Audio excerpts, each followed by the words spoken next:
ಮಾನ್ಯರೇ, ನಮಸ್ಕಾರ ಹಾಗೂ ಸ್ವಾಗತ. ಇವತ್ತು ಮೆಂಟಲ್ ಹೆಲ್ತ್ ಬಗ್ಗೆ ಮಾತಾಡೋಣ ಅಂತ.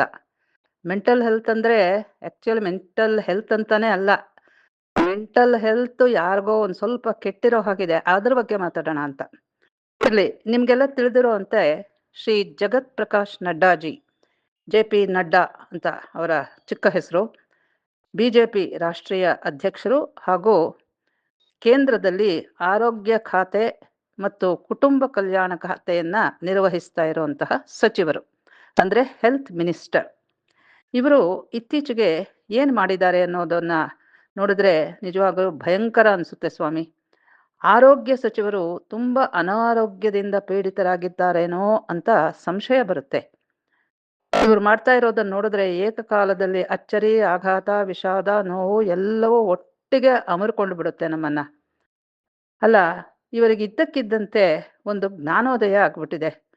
World mental health day October 10 ಅವತ್ತು ಭಾರತದಲ್ಲಿ ಅದಕ್ಕೆ ಅಂತ ಒಬ್ಬರ ರಾಯಭಾರಿಯನ್ನ ಹುಡುಕಿ ಅವರನ್ನ ಹೆಸರನ್ನ ಘೋಷಣೆ ಮಾಡಿಯೇ ಬಿಟ್ರು. ಈ ರಾಯಭಾರಿ ಅಂಬಾಸಿಡರ್ ಯಾರು ಅಂತ ಎಲ್ಲರಿಗೂ ತಿಳಿದಿದೆ, ಎಲ್ಲ ಪತ್ರಿಕೆಗಳಲ್ಲಿ ನ್ಯೂಸಲ್ಲೆಲ್ಲ ಬಂದಿದೆ. ಅವರೇ ಶ್ರೀಮತಿ ದೀಪಿಕಾ ಪಡುಕೋಣೆ, ರಣವೀರ್ ಸಿಂಗ್ ಅವರ ಹೆಂಡತಿ. ಸಿನಿಮಾ ಜಗತ್ತಿನಲ್ಲೇ ಮುಳುಗಿ ತೇಲುತ್ತಾ ಇರುವಂತಹ ದಂಪತಿಗಳು ಇವರು. ಈಕೆಯ ಬಯೋಡೇಟಾ ಸ್ವಲ್ಪ ಸರಿಯಾಗಿ ನೋಡಿದ್ದೆ ಆದಲ್ಲಿ ನಡ್ಡಾ ಅವರು ಈಕೆಯನ್ನ ಬ್ರ್ಯಾಂಡ್ ಅಂಬಾಸಿಡರ್ ಮಾಡ್ತಾ ಇರಲಿಲ್ವೇನೋ.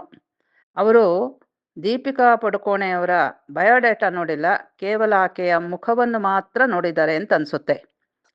ದೀಪಿಕಾ ಪಡುಕೋಣೆಯ ಹಿಂದಿನ ಕತೆ ಬಟಾ ಬಯಲಾಗಿದೆ.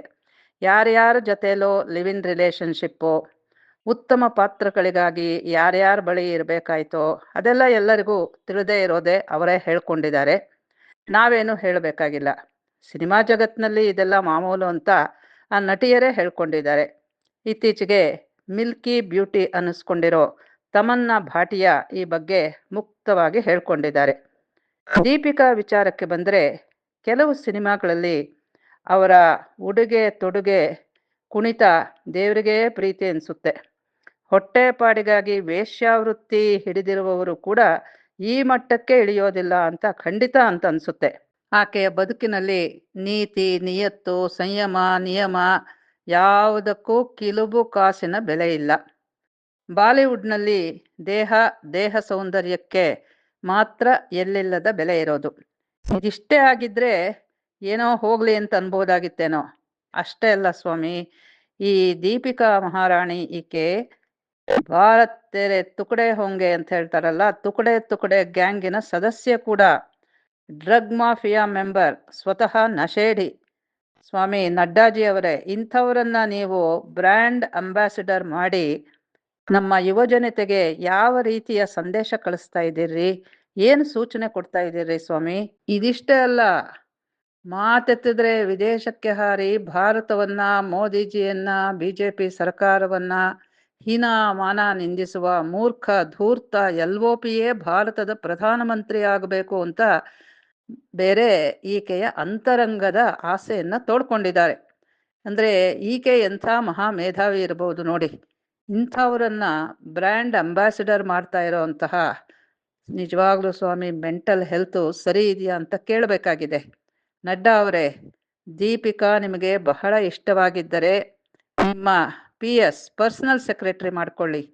ಜನ ಒಂದಿಷ್ಟು ಗೌರವ ಇಟ್ಕೊಂಡಿರೋ ಮೋದಿ ಸರ್ಕಾರಕ್ಕೆ ಕಳಂಕ ಹಚ್ಚಬೇಡ್ರಿ. ಮೋದಿಜಿ ಒಂದು ಕಡೆ ಶ್ರೇಷ್ಠತೆಯನ್ನ ಎತ್ತಿಡಿತಿದ್ದಾರೆ. ನಮ್ಮ ದೇಶದ ವೈಶಾಲಿ, ಗುಕೇಶ್ ಮುಂತಾದ ಚದುರಂಗ ಪಟುಗಳನ್ನ, ಕ್ರೀಡಾಪಟುಗಳನ್ನ ಅವರು ಗೌರವಿಸ್ತಾ ಇದ್ದಾರೆ. ಸೋಷಿಯಲ್ ಇನ್ಫ್ಲೂಯೆನ್ಸರ್ಸ್ ಆದ ಹಾಡುಗಾರ್ತಿ ಮೈಥಿಲಿ ಠಾಕೂರ್, ವಾಕ್ ಚತುರೆ ನಮ್ಮ ಕರ್ನಾಟಕದ ಶ್ರದ್ಧಾ ಜೈನ್ ಅಂಥವರನ್ನ ಕರೆದು ರಾಷ್ಟ್ರ ಮಟ್ಟದಲ್ಲಿ ಗೌರವಿಸಿ ಯುವಕರನ್ನ ಪ್ರೋತ್ಸಾಹಿಸ್ತಾ ಇದ್ದಾರೆ. ನೀವು ನೋಡಿದ್ರೆ ಸರ್ಕಾರದ ಎಲ್ಲ ಉತ್ತಮ ಕೆಲಸಗಳನ್ನ ಹಿಂದಕ್ಕೆ ಎಳಿತಾ ಇದ್ದೀರಿ. ದೀಪಿಕಾಳಂಥ ನಶೇಡಿಯನ್ನ ಆದರ್ಶ ಅಂತ ಬಿಂಬಿಸೋದಕ್ಕೆ ಹೊರಟಿದ್ದೀರಿ. ಸ್ವಾಮಿ ನಡ್ಡಾಜಿ ಅವರೇ, ಸಂಘದ ಬಗ್ಗೆ ತಾವು ಹಿಂದೆ ಆಡಿದ ಮಾತನ್ನ ಜನ ಮರೆತಿಲ್ಲ. ನಿಮಗೇನಾಗಿದೆ ಹೇಳಿ? ಸರ್ಕಾರ ಅನ್ನೋ ಗಾಡಿ ಎತ್ತು ಏರಿಗೆಳೆದ್ರೆ ಕೋಣ ನೀರ್ಗೆಳೆಯಿತು ಅನ್ನೋ ಥರ ಆಗಿದೆ. ಬಿರುಕುಗಳು ಕಾಣಿಸ್ತಾ ಇವೆ ಜನಕ್ಕೆ. ಇದನ್ನು ಕಂಡ ಜನ ಗಲಿಬಿಲಿಗೊಂಡಿದ್ದಾರೆ. ಅಲ್ಲ, ನಿಮಗೆ ದುಶ್ಮನ್ಗಳನ್ನೆಲ್ಲ ದೋಸ್ತುಗಳೆಂದು ತೋರಿಸ್ಕೊಳ್ಬೇಕಾದ್ರೆ ನಮ್ಮ ಕರ್ನಾಟಕದ ಅಮರೀಕ್ ಖರ್ಗೆಗಿಂತ ಬೇಕಾ? ಮಂತ್ರಿ ಬೇರೆ RSS ಅನ್ನು ಬ್ಯಾನ್ ಮಾಡಬೇಕು ಅಂತಿದ್ದಾರೆ. ಬಿಜೆಪಿನ ಮೋದಿಜಿನ ಚೆನ್ನಾಗಿ ಬೈತಾರೆ. ದಿನ ಬೆಳಗಾದ್ರೆ ಅದೇ ಕೆಲಸ. ಆ ಧ್ರುವರಾಟಿ ಜುಬೇರ್ ಅಂಥವರ ಮಾರ್ಗದರ್ಶನ ಹಾಕಿಕೊಂಡು ಮಾಡಬಾರದ್ದನ್ನೆಲ್ಲ ಮಾಡ್ತಾ ಇದ್ದಾರೆ.